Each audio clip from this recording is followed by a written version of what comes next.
அஸ்ஸலாமு அலைக்கும் வரஹ்மத்துல்லாஹ். கண்ணியம் வாய்ந்த முஃமின்களே, புனிதமான ரமலான் மாதத்தினுடைய 11ஆம் பிறையில் ஓதும் துஆ.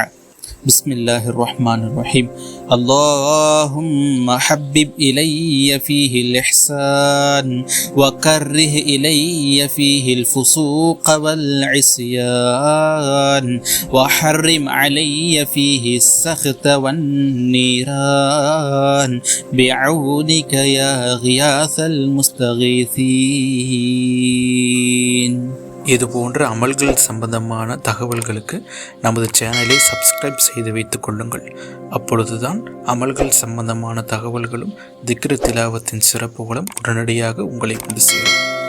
இதனுடைய பொருள், யா அல்லாஹ், இம்மாதத்தில் நற்கர்மங்கள் மீதுள்ள பற்றுதலை அதிகப்படுத்துவாயாக, பாவங்களையும் தீமைகளையும் வெறுக்க செய்வாயாக, உன் ஒத்தாசையால் உனது கோபத்தையும் நரக நெருப்பையும் எனக்கு என்றென்றும் தடை செய்வாயாக, அவல குரல் எழுப்புபவர்களுக்கு செவி மடுப்போனே யா அல்லாஹ் என்பது இதன் பொருளாகும்.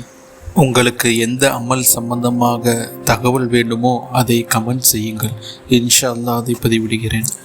இந்த காணொளியை உங்கள் நண்பர்களுக்கும் பகிர்ந்தளியுங்கள். வாழ்க்கையில் உங்களால் ஒருவர் உயரட்டும். அஸ்ஸலாமு அலைக்கும் வரஹ்மத்துல்லாஹ்.